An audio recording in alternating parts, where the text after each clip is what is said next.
guys, this is one of my very favorite books. This is a library book normally on the yellow shelf. If I Only Had a Green Nose by Max Lucado.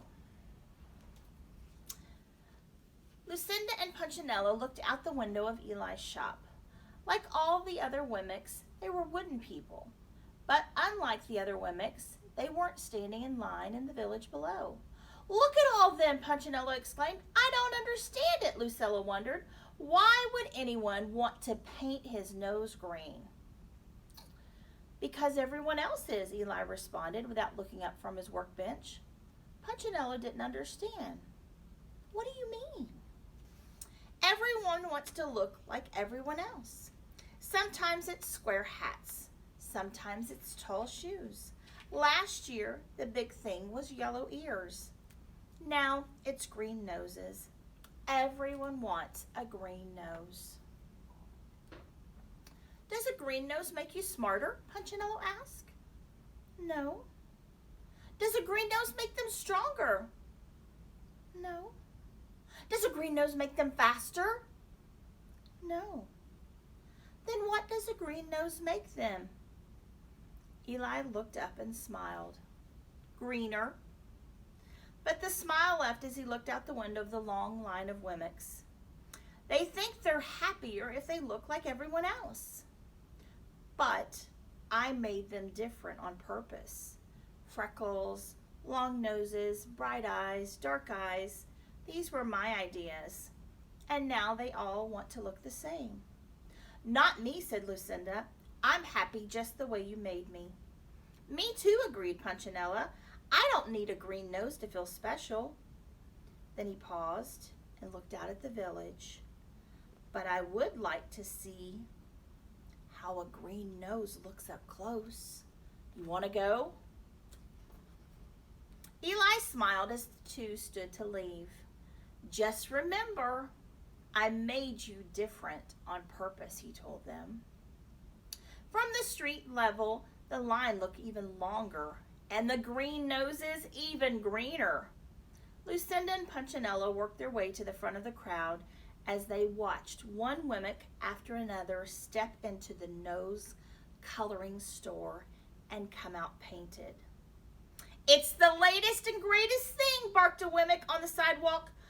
"Don't be the only Wemmick with a plain nose." "Who is that?" said Punchinello. Lucinda shrugged. "I don't know." "Why, that's Willie Withet," volunteered a Wemmick standing behind them. "Does he run the nose painting store?" asked Punchinello. "More than that," the Wemmick explained. "Painted noses were his idea. And so were square hats and tall shoes and yellow ears. New things are his thing. He decides what's with it. Isn't he the best?" Lucinda and Punchinello took a good look at this tall Wemmick with the deep voice and the big smile. A tall hat and a green bow tie that matched his oh-so-great green nose. Both were thinking the same question, but Lucinda asked it. "Who made him the new thing picker?" The Wemmick looked puzzled, like he'd never been asked a question like that. "Well, I don't know. He always has." Then his eyes brightened. "Wait, look, here comes the new noses." "Ooh," said the Wemmicks. "Ah," admired some of the others. The just painted Wemmick didn't stop to speak. He just kept his nose high in the air and walked past. All green-nosed Wemmicks did this. After all, how could your nose be seen if it wasn't in the air? Walking around high-nosed, however, is very risky. Wemmicks walked into walls, into doors, and even into each other. Lucinda and Punchinello had to be very careful. One Wemmick took up the whole street. "Step back! Step back! Step back!" he announced. It was the mayor. "Make way, every Wemmick! My wife is coming in for a touch-up." With one hand, he waved back the citizens. With the other hand, he guided her through the crowd. "It's horrible! Just horrible! Just horrible!" she cried, covering her nose with both hands. "I chipped the paint when I bumped into a tree. Now the real me is showing. It's horrible! Lucinda shook her head. Such a fuss over a green nose. Yeah, agreed Punchinello. You'll never catch me in the nose coloring store. Ah, Punch, I was hoping you would go. Punchinello recognized that voice immediately. Twiggy! He turned and looked at the wide-eyed, sweet-smiling Wemmick. His ears began to turn red. They always did when he saw her. He reached up to cover them. Aw, why don't you paint your nose, Punch? I painted mine, and everyone else is painting theirs. Besides, you look so good in green. Twiggy reached up and touched the tip of his nose. Yours is so cute. And with that, she turned and walked away. Bye-bye, she waved. Punchinello moved one hand from his ear to his nose. And then he turned and looked at his reflection in the store window. Lucinda had to grab his hand to get his attention. Come on, Punchinello, let's go. As he walked past the store, he noticed Willie Withit examining his nose in a handheld mirror. Later at home, he did the same. I never noticed this before, but my nose sure looks pale. The next morning, Punchinello walked down the street to find his friends, Splint and Woody. Are you really thinking about it? Woody asked. Well, sort of, Punchinello answered. They say the paint stings your nose, Woody volunteered. And it stinks, Splint added. The brush could get in your eyes, Woody continued. And it only comes off with sandpaper, Splint nodded. Shh! Punchinello put his finger to his lips and pointed to a crowd of green-nosed Wemmicks standing in the square. Something's going on. The mayor was standing on the platform, his wife with a freshly painted nose, and Willie Withit were on the other side of him. Welcome, welcome, one and all, to the first meeting of the Nosy Wemmicks Club, he announced. Your glistening green nose sets you apart as a Withit Wemmick. And as if on cue, the Wemmicks began stroking their noses. You're classy, you're keen, you're awesome, and you are green. Proud of his poetry, the mayor smiled, and the Wemmicks applauded. We owe it all to Willie Withit, he shouted over the noise, a pioneer of the painted snout. Everyone applauded even louder. People love me because of you, one shouted. I have more friends, another cried. With a green nose, I am a better Wemmick, exclaimed a third. The mayor hung a medal around the neck of Willie Withit. You have changed the face of Wemmicksville. We salute your brilliance. Without you, we would all look like. The mayor paused, looking for just the right word. Then he saw Punchinello and his friends pointing in their direction and declared with a scornful laugh, them. Everyone else laughed too. Punchinello and his friends lowered their heads and covered their noses. Let's hear it! Let's hear it for Willie Withit, shouted the mayor, the Wemmick who discovered the cure for the common nose. As the townspeople shouted and applauded, Woody, Splint, and Punchinello quickly turned and walked away.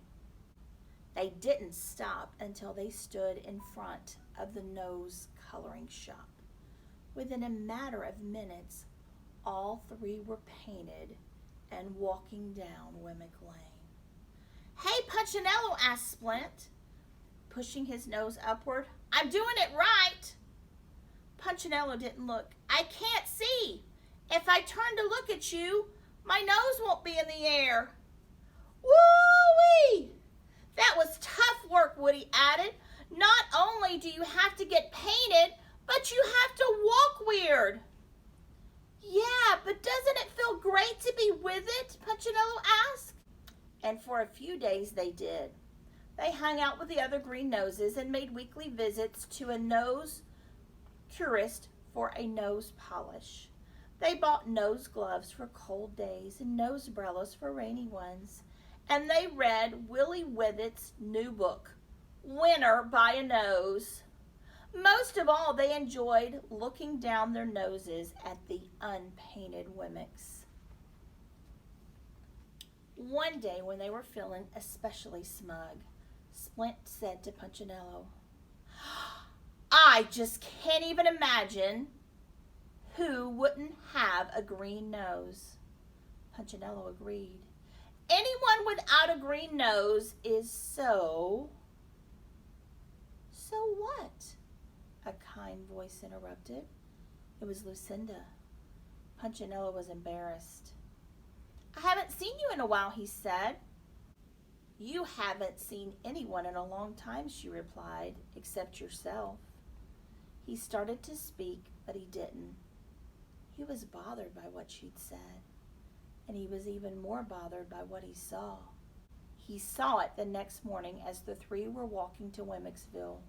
Standing on the other side of the road was a Wemmick with a red nose. He needs to get with it, they said to each other. But then he saw another Wemmick with a red nose, and a third, and a fourth. And by the time they got to the village, they were surrounded by red-nosed Wemmicks. And those whose noses weren't red were in line to have them painted. Step right up, shouted Willie Whippet from his steps of his store. Green noses are out and red noses are in. But we just got our noses painted green, they told him. No problem, he replied. The red will cover the green. Step right up and get in style. The three friends looked at each other sadly. We thought we were in style, Willie moaned. What could they do but stand in line to have their noses painted red? And for a few days, they fitted in. Until one morning, they saw a blue-nosed Wemmick. Oh no, they said, not again. They changed colors. But it wasn't long until blue noses were out and pink noses were in. And then it wasn't long until pink noses were out and yellow noses were in. And then before long, yellow noses were out and orange noses were in. Soon Punchinello and his buddies had so many layers of paint on their noses, they couldn't remember what they really looked like. This has to be the final color, they said, as they walked out with their orange noses. But once again, they were wrong. I'm so tired of this, Woody moaned. Then he saw a purple painted Wemmick. I wish my nose was just common again. The three sat on the rock and hung their heads. Me too, agreed Punchinello.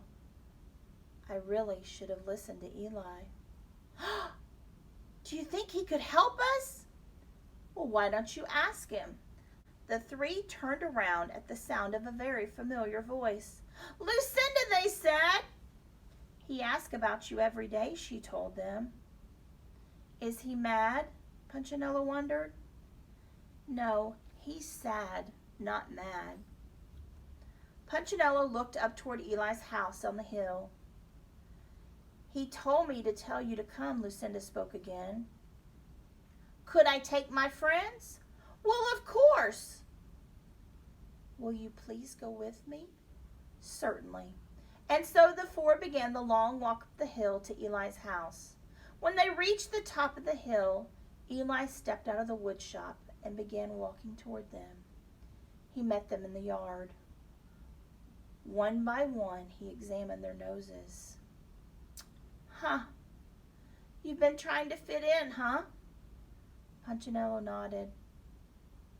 Did you succeed? Not really. Every time we got close, someone changed the rules. That's the way it is. And my neck really hurts from sticking my nose up in the air, Woody added. You weren't built to walk that way. We just want to be ourselves again, Splint said.